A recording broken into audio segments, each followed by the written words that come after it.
आज हम लोग देखेंगे भारतीय दंड संहिता और भारतीय न्याय संहिता में दोनों में क्या तुलना हो सकती है। भारतीय दंड संहिता 1860 एक सर्वान विधि है और यह 1860 में लागू हुई थी। भारतीय न्याय संहिता भी एक सर्वान विधि है और यह 2023 में लागू हुई थी। भारतीय दंड संहिता प्रथम विधि आयोग, जिसके अध्यक्ष लॉर्ड मैकाले थे, उनकी संस्तुति के आधार पर तत्कालीन ब्रिटिश विधायिका द्वारा अधिनियमित किया गया था। उसी प्रकार भारतीय न्याय संहिता विधि आयोग 22वीं विधि आयोग की संस्तुति पर अधिनियमित किया गया है भारतीय संसद के द्वारा। भारतीय दंड संहिता भारत में 161 वर्ष 5 महीना लागू रही। उसके बाद से भारतीय न्याय संहिता लागू हो गया है। वर्तमान में वही लागू चल भी रहा है। भारतीय दंड संहिता, जिसको अंग्रेजी में इंडियन पेनल कोड कहा जाता है, उस समय कहा जाता था, अब लागू चूंकि नहीं हो रहा है तो इसलिए अब उसका कोई है नहीं। लेकिन जब तुलना हम करेंगे तो इसको आएगा कि उसका ट्रांसलेशन हम बोला करते थे, उसका उच्चारण ट्रांसलेशन के रूप में होता था और शॉर्ट फॉर्म में आईपीसी, व्यवहारिक भाषा में लोग आईपीसी कहते, लेकिन उसका ट्रांसलेशन ही होता था। जबकि भारतीय न्याय संहिता में ट्रांसलेशन का कोई प्रावधान नहीं है। भारतीय न्याय संहिता को सेम अंग्रेजी में, हूबहू अंग्रेजी में उसी तरीके से लिखा जा रहा है या लिखा जाता रहेगा अब भविष्य में। जैसे भारतीय न्याय संहिता था BHARATIYA, यहाँ पर इंडियन जस्टिस कोड नहीं लिखा जाएगा, यहाँ पर भारतीय न्याय संहिता ही रहेगा।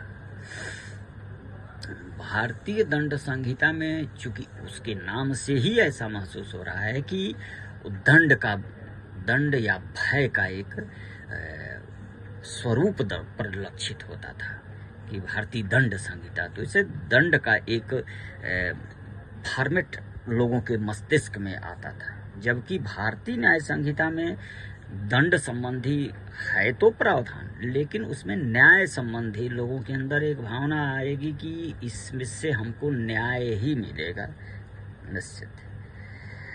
भारतीय दंड संहिता में भारी भरकम 511 धाराएं थी। वर्तमान जो भारतीय न्याय संहिता चल रही है, इसमें 311 धाराएं हैं। भारतीय दंड संहिता चूंकि 1860 में बनी थी और 62 में 1 जनवरी 1862 में लागू हुआ था, तो उस समय और परिस्थितियों के अनुसार दंड बनाया गया था। जो उस समय दंड लागू थे उसको लागू किया गया था और उसी समय के अनुसार उसमें जुर्माने का भी प्रावधान किया गया था। बाद में कुछ अपराध ऐसे हुए, घटित होने लगे, जिसके लिए संशोधन करके भारतीय दंड संहिता, जैसे आपराधिक षड्यंत्र को बाद में जोड़ दिया गया। इस तरीके से कुछ अपराध बढ़ते गए, लेकिन फिर भी बहुत ऐसे अपराध थे जिसको आईपीसी कवर नहीं करती थी। भारतीय न्याय संहिता कुछ नए अपराधों को परिभाषित करती है एवं उसके दंड का उपबंध करती है, जैसे आतंकवाद है, संगठित अपराध है, अलगाववाद है, झपट्टा मारी है। भारतीय दंड संहिता में जब राज्य के विरुद्ध कोई अपराध करता था तो उसको राजद्रोह कहा जाता था, जबकि भारतीय न्याय संहिता में इस शब्दावली को हटा दिया गया है। राजद्रोह शब्द अब नहीं है। अब राज्य की प्रभुता, एकता एवं अखंडता के विरुद्ध जब कोई कृत्य किया जाएगा तो उसके लिए दंड का प्रावधान किया गया है। भारतीय दंड संहिता में 5 प्रकार के दंड थे। भारतीय न्याय संहिता में 6 प्रकार के दंड हो गए हैं। तो इसमें जो 6वां दंड है, बाकी दंड हम लोग आगे चल करके देखेंगे कि भारतीय न्याय संहिता में कितने प्रकार के दंड हैं। तो भारतीय न्याय संहिता में 6 प्रकार, जो 6वां दंड है वो सामुदायिक सेवा। सामुदायिक सेवा का मतलब ये हो गया